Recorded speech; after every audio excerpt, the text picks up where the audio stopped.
ভালোবাসবো। ভালোবাসাটা কৃত্রিম ভালোবাসা নয়, অন্তরে অন্তঃস্থল থেকে ভালোবাসবো, যে ভালোবাসা অকৃত্রিম ভালোবাসা যাকে বলা হয়। আর এটার উপরে আমরা ভরসা রাখতে পারি আমাদের সিইওর উপরে। ধন্যবাদ। ওপেস ট্রেনিং সেন্টারের honourable host mister Hasan Khurshid sir, উপস্থিত সকল সম্মানিত founding member, at the same time Victoria অ্যাশের সদস্যবৃন্দ, সকলের প্রতি যথাযথ শ্রদ্ধা, সম্মান, ভালোবাসা জানিয়ে আমার বক্তব্য শুরু করছি। বক্তব্যের শুরুতেই বলি, আমরা ইতিপূর্বে বিভিন্ন এমএলএম কোম্পানি, তাছাড়া বিভিন্ন জায়গায় বিভিন্নভাবে পয়সা আর্নিং এর জন্য এই যে কি বলে ওটিপি, টিপি পকেট, তারপর কি সমস্ত বিটকয়েন, টিকয়েন, কত কি অংশগ্রহণ করেছি। কোথা থেকে কিন্তু আমরা কোনো কিছু রিটার্ন পাইনি এবং পাবার আশা শেষ অবধি আমাদের সমূলে বিনষ্ট হয়ে গেছে। বাট আমরা যখন অনপ্যাসিভের সঙ্গে সম্পৃক্ত হলাম, তখন থেকে আজ অবধি আমরা আমাদের এই অনপ্যাসিভের সিইও মিস্টার অ্যাশ মোখারে মহোদয়কে আমরা প্রতিনিয়ত আমাদের সাথে এবং পাশে পেয়েছি এবং উনি বিভিন্ন সময় এসে বিভিন্ন রকম ভাবে আমাদেরকে গাইড করেছেন। কোন হোটেলে খেতে হবে, কোন প্রোডাক্ট কিভাবে চালাতে হবে, কিভাবে প্রোডাক্ট হয়, সমস্ত কিছু সম্পর্কে, আমাদের চলন কেমন হবে, আমাদের বলন কেমন হবে, সবকিছু। আবার বেসিক্যালি বলতে গেলে এটাও সত্য, অনপ্যাসিভের সঙ্গে সম্পৃক্ত হওয়ার পরেই কিন্তু আমরা আমাদের নিজেদের এই যে কথাগুলো আমি নিজেই বলছি, আমিও কিন্তু এত কথা বলতে পারতাম না। এখানে আসবার পরে, অনপ্যাসিভে আসবার পরে বিভিন্ন ওয়েবিনারের সৃষ্টি হয় ভারতে, বাংলাদেশের বিভিন্ন জায়গায়, ভারতের বিভিন্ন জায়গায়। প্রায় ওয়েবিনারেই আমি অ্যাটেন্ড করেছি। কিসের জন্য? আমার হাতে পর্যাপ্ত সময় আছে, কারণ আমি একজন সুপার রিটায়ার্ড ম্যান, সেটা আপনারা জানেন। বিধায় আমি কিন্তু প্রতিটি জায়গায় অংশগ্রহণ করেছি এবং পারতপক্ষে চেষ্টা করেছি বক্তব্য দিতেই কিন্তু আজকে বলতেই কিন্তু আজকে বক্তাতে পরিণত হয়ে গেছি। একদম পরিণত হয়নি, কিছুটা আমার মধ্যেও দ্বিধাদ্বন্দ্ব কাজ করে, কোন কথাটা কোনটার সঙ্গে ম্যাচিং করতে হবে। কথা প্রসঙ্গে কথা ম্যাচিং হওয়াটা কিন্তু এটা একটা বিরাট একটা অভিজ্ঞতা, সেটা হয়তো এখন আমি সম্পন্ন করতে পারি। আমাদের অনপ্যাসিভ আমাদেরকে চলাফেরা সবকিছু সম্পর্কে শিখিয়ে এনেছেন। অতঃপর এখানে আমরা দেখতে পেলাম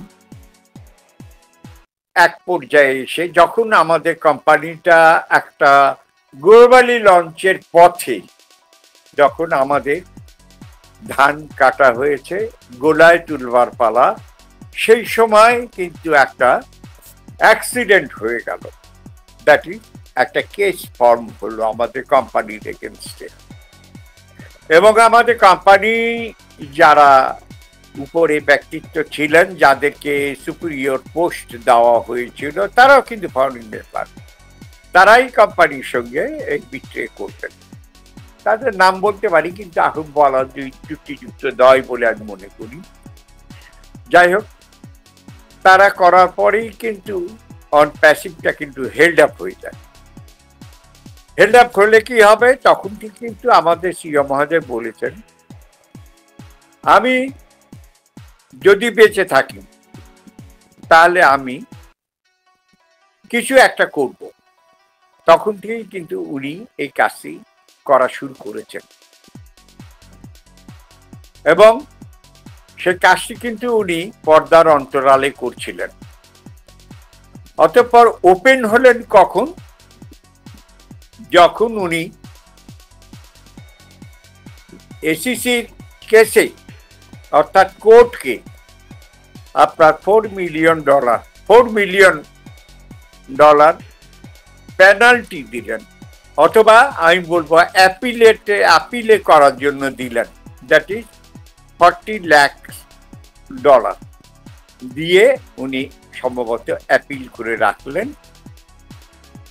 এবং অতঃপর তারপরই উনি আমাদের জন্য এই ভিক্টোরি উইথ অ্যাশ নামক এই সেতুবন্ধনটা তৈরি করলেন। সেই সেতুবন্ধনের আগেই উনি আমাদেরকে ও নিউজ 17 এসে একটি পরীক্ষামূলক একটা কোশ্চেন পেপার দিলেন, যে আমরা সেই কোশ্চেন পেপারে কারা কি উত্তীর্ণ হতে চাই, আমরা যেতে চাই কিনা, আমরা করতে চাই কিনা, সেই মর্মে। যাই হোক, উনি বিপুল সাড়া পেয়েছেন, উনি সেটা বলেছেন। অতঃপর আমরা সেখানে সাকসেসফুল হলাম। উনি স্বীকার করলেন, আমাদেরকে ধন্যবাদ দিলেন। তবে যত হওয়ার কথা ছিল, যেটা হয়েছে তাতেই উনি খুশি। কিন্তু টোটাল যেটা আছে, আমরা 14,27,483 জন বলি, কিন্তু আমাদের অন প্যাসিভে ছিল 8 লক্ষ সামথিং। কিন্তু এখানে অংশগ্রহণ করেছেন 6 লক্ষ। তার মধ্যে মাল্টি অ্যাকাউন্টও কিন্তু অনেকের আছে, একাধিক অ্যাকাউন্টও অনেকের আছে। এই দিয়েই 6 লক্ষ। পরবর্তীতে আমাদেরকে একটা পপ আপের মাধ্যমে বলে দিলেন যে প্রথমে 60 জনকে সিলেকশন করে দেবেন। এর ভিতরে আরো কথা আছে, সেগুলো আমি একটু বাদ দিয়ে বলছি। 60 জনকে সিলেকশন দিলেন। আমি এই মাত্র রেড রিডারসন সাহেবের বক্তব্যের থেকে শুনলাম, সেই 60 জনের কাজ প্রায় কমপ্লিট, অলমোস্ট কমপ্লিট। কারণ করতে তো সময় লাগে, রেজিস্ট্রেশন লাগে, তারপরে আপনার তাদের কেওয়াইসি করতে হয়। এই 60 জনের উপরে দায়িত্বই হচ্ছে 10 থেকে 20 জনকে তারা সিলেকশন দেবে। দ্যাট ইজ আমরা নেক্সট স্টেপে পাচ্ছি হচ্ছে 600 জনকে আনুমানিক। আর যাই পাবো সবই কিন্তু আমাদের ওই ইয়েসের মাধ্যমে আমরা জানতে পারবো আমরা কে কে পেলাম। এবং আমরা প্রস্তুতি নিয়েও থাকবো, আমাদের মোবাইলের চার্জটা, আমাদের কেওয়াইসি করবার জন্য আমাদের লিগ্যাল ডকুমেন্টস, এবং আমাদের রেজিস্ট্রেশন কিভাবে করতে হবে সেগুলোর জন্য আমরা প্রস্তুতি নিয়ে থাকবো। আমরা সঙ্গে সঙ্গে করব, রেজিস্ট্রেশন করব এবং আস্তে আস্তে একে একে আমরা প্রবেশ করব। একটা স্টেডিয়ামে যদি লক্ষ লক্ষ লোক ঢুকতে চায়, অ্যাট এ টাইম যদি সবাই প্রবেশ করতে চায়, তাহলে কিন্তু সেখানে বিশাল হট্টগোল হবে, মারামারি হবে, ধাক্কাধাক্কি হবে। পক্ষান্তরে দেখা যাচ্ছে অনেকে হসপিটালে গিয়েছেন, অনেকে বিভিন্ন জায়গায় ইনজুর্ড হয়েছে, কারো হাত ভেঙেছে, কারো পা ভেঙেছে, কারো অনেক ক্ষতি হয়েছে। তাই জন্য আমাদের সিও মহোদয় সিস্টেমেটিক্যালি ওয়েতে আমরা যেন সুন্দরভাবে সবাই প্রবেশ করতে পারি, সেই রকমই একটা সিস্টেম আমাদের করে দিয়েছেন। তবে হ্যাঁ, আমরা সবাই যেতে পারবো, আগে আর পরে। আমরা ওইএস ফলো আপ করবো। কে কি বললো না বললো এটা আমাদের দেখবারের বিষয় নয়, শুনবারের বিষয় নয়। শুনতে পারি আমরা, কিন্তু আমাদের মেন যে জায়গা ওইএস আর হচ্ছে আমাদের মেল, এই দুটা জায়গায় চেক আপ করলেই আমরা ইনশাল্লাহ সঠিক জায়গায় পৌঁছতে পারবো। তারপরে পরবর্তী পদক্ষেপ যদিও আমরা দেখছি, মানে আপনার রাইস, তারপরে হচ্ছে ভুলে গেলাম, রাইস, আচ্ছা ঠিক আছে মনে করি পরে বলছি ওটা। আপনার আমরা তারপরে সেইভাবে নিজেদেরকে প্রস্তুত করে আমরা সেখানে যাব, সেখানে আমাদের প্রশিক্ষণ হবে, that is training, learning, then earning. এটাই একটা আমরা যতটুকু দেখতে পাচ্ছি সেটাই বললাম আর কি। তো আমরা সবাই এখানে নিজেদের উপরে আস্থা রাখবো। যদি আমি নিজের বিশ্বাসটা হারিয়ে ফেলি, তাহলে কিন্তু অন্যের কথা শুনে কিংবা অন্যের পথ চলার দিকে আমিও যদি পথ চলতে চাই, তাহলে কিন্তু সেটা হবে না। আমার পথটা আমাকেই পাড়ি দিতে হবে। আর যদি ফেলিওর হয়েই যায়, তাহলে ফেলিওর এটাকে বলে না। Failure is the pillar of success. একবার না পারিলে দেখো শতবার। আমাদের সেটা বড় বড় মনীষীরা বলে গেছেন, আমাদের ডক্টর আবুল কালাম সাহেবও বলে গেছেন, ভারতের আপনার প্রেসিডেন্ট ছিলেন, উনিও বলেছেন, আরো অনেকেই বলেছেন। আমরা সবাই কিন্তু সেই পথের পথযাত্রী। নিজেদেরকে শক্ত করতে হবে, নিজেদের মনের উপরে বিশ্বাস রাখতে হবে, আস্থা রাখতে হবে। আপনি যদি আগেই যদি না মরে যদি ভূত হয়ে যান, তাহলে তো হবে না। অর্থাৎ মৃত্যুর আগ পর্যন্ত, যেমন আমি আই বিলিভ ইট যে before my death I will do something better then better my previous life. এইরকমই আমিও বলতে চাই যে বর্তমানে আমি যতক্ষণ না মৃত্যুবরণ করছি, আমার অতীতের থেকে ভবিষ্যতে আরো ভালো ভালো ভালো কিছু করে যেতে চাই, যেটা হয়তো আমার পরবর্তী বংশধর তারা সেটা ভোগ করবে।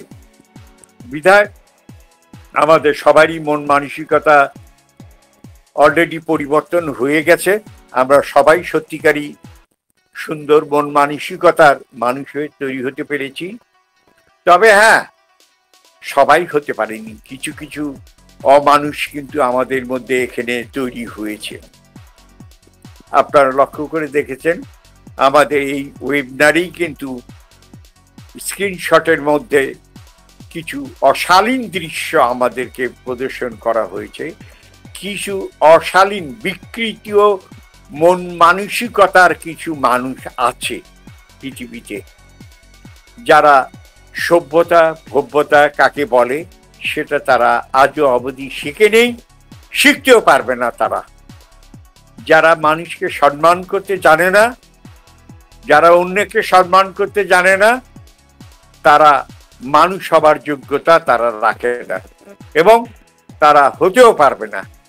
অতএব আমরা সবাইকে সম্মান করব, শ্রদ্ধা করব, ভালোবাসবো। ভালোবাসাটা কৃত্রিম ভালোবাসা নয়, অন্তরে অন্তঃস্থল থেকে ভালোবাসবো। যে ভালোবাসা অকৃত্রিম ভালোবাসা যাকে বলা হয়। আর এটার উপরে আমরা ভরসা রাখতে পারি আমাদের সিইওর উপরে, যে আমাদের সিইও উনি বলেছেন, আমি হারিয়ে যেতে আসিনি, পালিয়ে যেতে আসিনি, আমি এখনো মারা যাইনি, আমি জীবিত আছি। বিধায় আমরা তার উপরে ভরসা করে থাকতে পারি। ধন্যবাদ সবাইকে। সবাই ভালো থাকবেন, সুস্থ থাকবেন। সবার প্রতি আমার শুভেচ্ছা, অভিনন্দন সবার সুস্বাস্থ্য দীর্ঘায়ু কামনা করে আমার বক্তব্য শেষ করছি।